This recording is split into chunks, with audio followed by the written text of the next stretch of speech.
Magandang araw po mga kapuntos, at sa araw na ito po meron po akong tampok na video para sa inyo at sana ay magustuhan ninyo.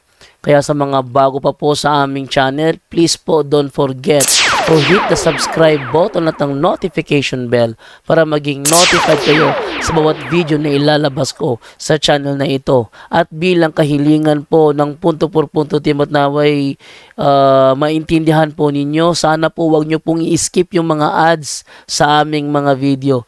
Sa maliit na bagay na po na yan, malaking tulong po yan sa ating programa at sa ating ministry. Sana po maunawaan po ninyo. Maraming salamat po, kaya wag na po natin patagalin. Simulan na po natin.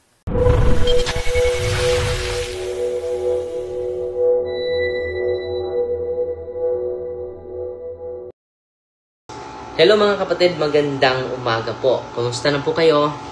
Sa araw na ito, ating pag-aralan yung kasaysayan ng Banal na Rosaryo. So yung Banal na Rosaryo is one of many devotions attributed to the intercession and a special role of Mama Mary in our lives. Pero bago yan, mag-recognize muna tayo sa mga nanonood natin ngayon. Okay? Kumusta? Advance Merry Christmas ninyo para mamaya dahil ilang oras na lang ay mag-celebrate na tayo, magdiwang na tayo sa kaarawan ng ating may kapal. Yung kaarawan ng ating may kapal ay nagpapatunay po ito, na hindi tayo mawalan ng pag-asa, hindi tayo mawalan ng ligaya, hindi tayo mawalan ng sigla, dahil ang Diyos ay naging katulad natin, literal, 100% naging katulad natin. Pero greetings muna kay Brother Kaloy, ating butihin na presidente sa Catholic Faith Defenders, and then Deliverance Ministers, Ministry of St. Michael, Healing, Exorcism, and Deliverance. Pupunta tayo kay Brother Kaloy ngayon. Doon tayo mag-tanghalian, mag-lunch, at makasama natin yung buong pamilya ni Brother Kaloy. So ito po, ang ganda po ng aklat na ito, at isi-share ko po ito sa inyo. Okay? Para magdagdagan yung kaalaman natin, at kung madagdagan yung kaalaman natin, madagdagan yung kaligayahan natin. No? Madagdagan din yung ating kasiglahan. Amen? Sabi dito, sa page 27, isi-share ko po ito sa inyo. Ever since Saint Dominic established the devotion of the Holy Rosary, up until the time when Blessed Allen de la Roche re-established it in 1460. So, ang unang nag-initiate sa devotion ito. Specifically, yung devotion ni Mama Mary matagal na eh. Pero specifically, itong rosary ay nagsimula po ito sa panahon ni Saint Dominic. And then na-re-established in 1460. It has always been called the Psalter of Jesus and Mary. So, nung panahon nila, it is the Psalter of Jesus and Mary. This is... ano saban? Sige. 15 minutes. This is because it has the same number of angelic salutations as there are psalms in the book of the Psalms of David. Since the simple and uneducated people are not able to say the Psalms of David, itong Psalms of David, yun po ay papuri. Basahin natin. Nandito ito sa Psalm 150. Basahin natin ha. Wala. Psalm 150. Basahin niyo po. Praise the Lord. Praise God in His sanctuary. Praise Him in His mighty heavens. Praise Him for His acts of power. Praise Him for His surpassing greatness. Praise Him with the sounding of trumpet. Praise Him with the harp and lyre. Praise Him with timbrel and dancing. Praise Him. So, paulit-ulit. No? Hindi talaga bawal ang paulit-ulit, di ba? No. So, patuloy tayo. Since simple and uneducated people, yung mga uneducated people, yung mga ordinaryong tao na hindi nakapag-aral, not able to say the Psalms of David. Hindi sila makapagbasa. So the rosary is held to be just as fruitful for them as David's psalter is for others. So para ito sa mga hindi marunong magbasa, mga kapatid. Grabe, no? During sa panahon nila. So yung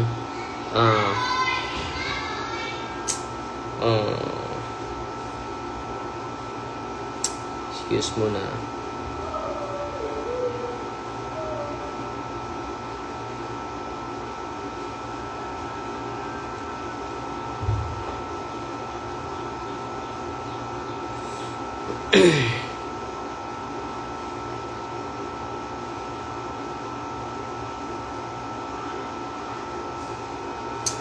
So, ano ba itong Psalter? Which refers to all 150 canonical Psalms. Is itself telling the Psalms do not come to us as a series of individual units. Instead, each is part of the larger whole as Psalter. So, ito po yung Book of Psalm na sinulat ni Propeta David.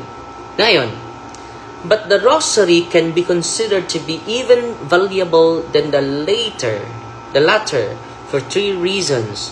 So, i-compare mo itong rosary, mas mabigat pa ito. Bakit? Now, firstly, may 3 rason. May 3 rason po. Firstly, take note may 3 rason. Bakit more valuable than the latter? For 3 reasons. Firstly, because of the angelic psalter bears a noble fruit. Bakit it bears a noble fruit? That of the Word incarnate. It is all about Jesus, the Word incarnate.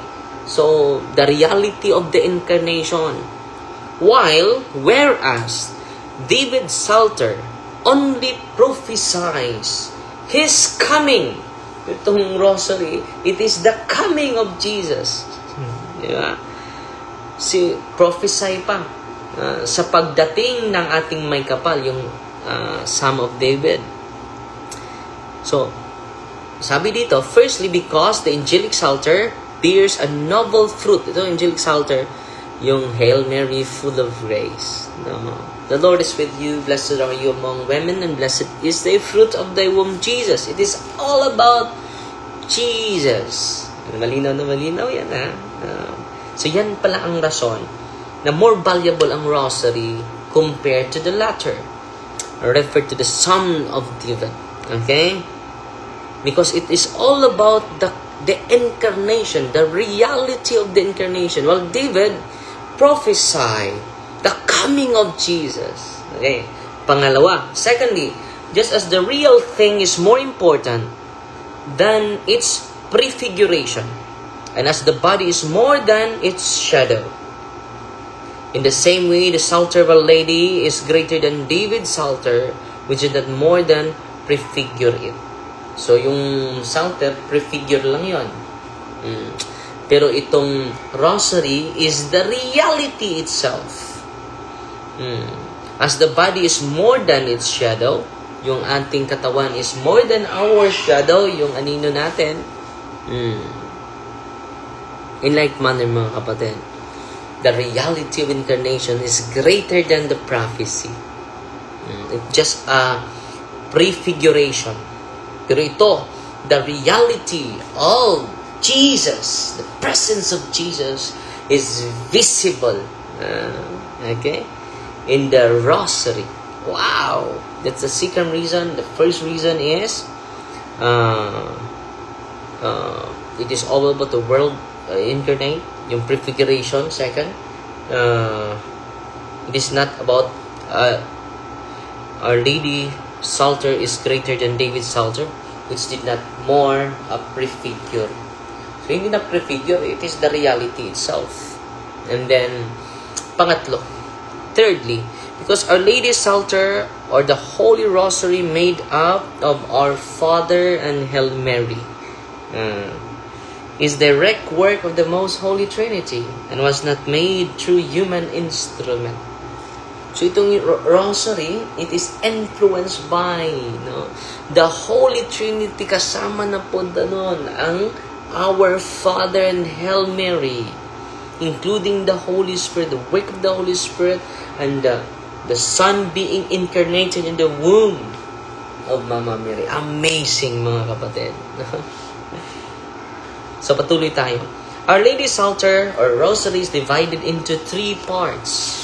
So, of 5 decades for the following special reasons.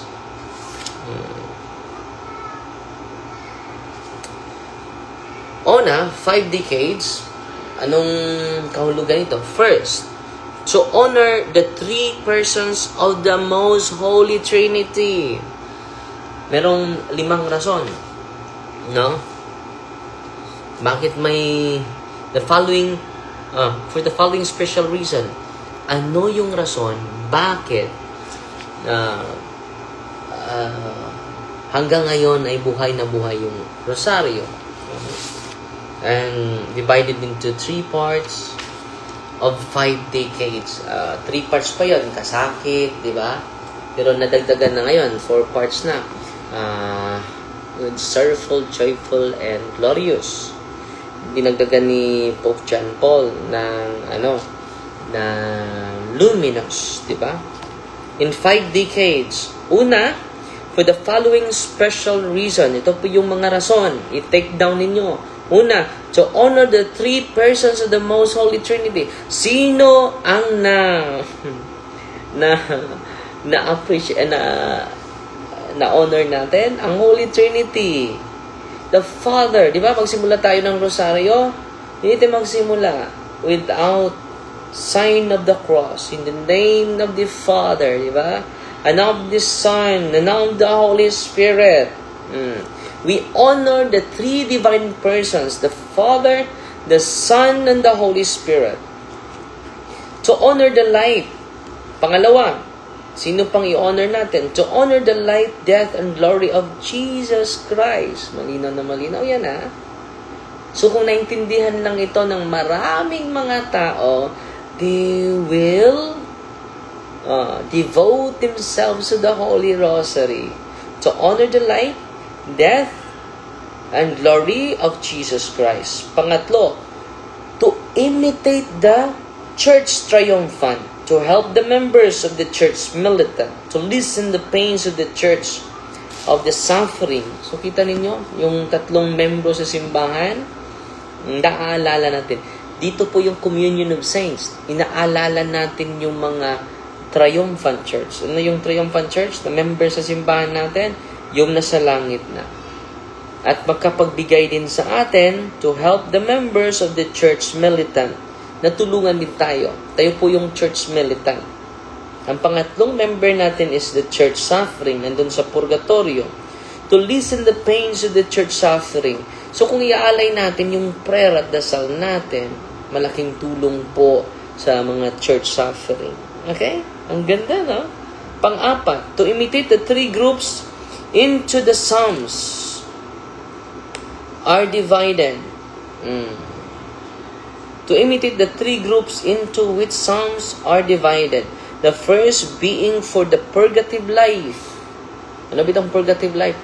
Malilinisan na yung mga bisyo natin, dahan-dahan, ma-purify tayo, dahan-dahan, ma-sanctify tayo. Purified, purgative life. So ito yung dapat natin na i-consider. Purgative life. Kapag with great devotion yung pagdasal natin sa banal na rosaryo, wow! It lead us to purgative life. No? Malilinis na yung isipan natin. Malilinis na yung damdamin natin. Malilinis na yung ating ating mga gawa. Dahan-dahan po. Amen? Pangalawa, ano yung i-imitate natin? The second, for the illuminative life. Ano ba itong illuminative life?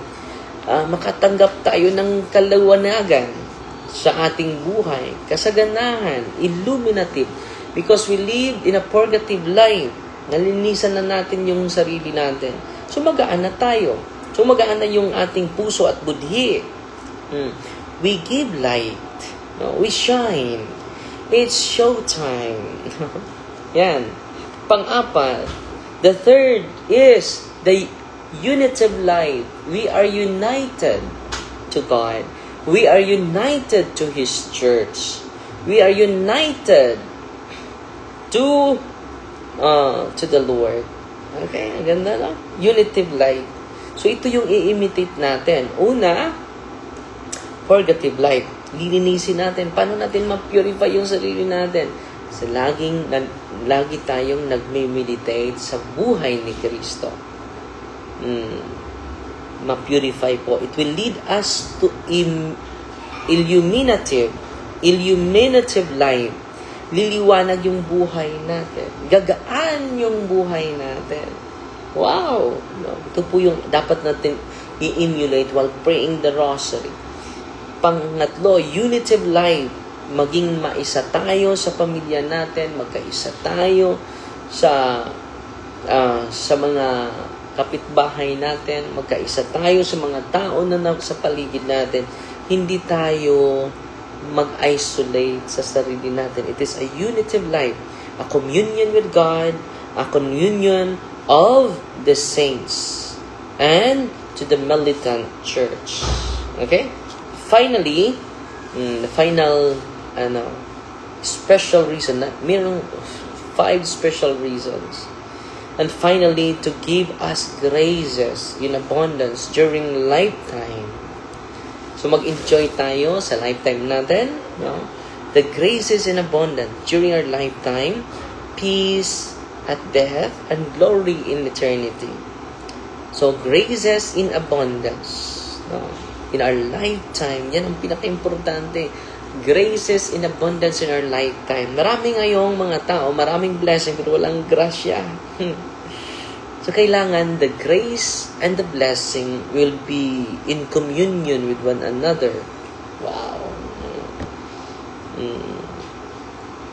Peace at death. Dapat peaceful tayo, makatanggap tayo ng mapayapa na pagpanaw o pag-alay sa ating buhay kung kukunin na ito. And glory in eternity. Wow! Ang ganda na. 5 reasons. 5 special reasons why we should continue to pray the Holy Rosary. To honor the Holy Trinity. The second one, to honor the life, death, and resurrection of Jesus Christ. To imitate the church. To imitate the church. To imitate the church, the triumphant church, and to help the members of a militant church. Tayo po yung militant church. And then to the suffering church. This is in purgatory. Pang-apat, to imitate these 3 levels. Ano yung i-imitate natin? Yung 3 levels. Una, purgative life, illuminative life, and pang-apat is unitive life. Pang-lima, final is to give us grace in abundance during lifetime. Marami tayong mga blessing pero hindi nag-lead sa grasya. Tayo po ay magagalak, puno yung saya yung buhay natin kung we are living in grace in abundance. Salamat ako dahil yung buong pamilya natin ay nangungumpisal po. Nangungumpisal po. Yan po.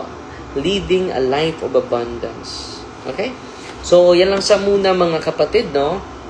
Yung isi-share ko sa inyo. Okay?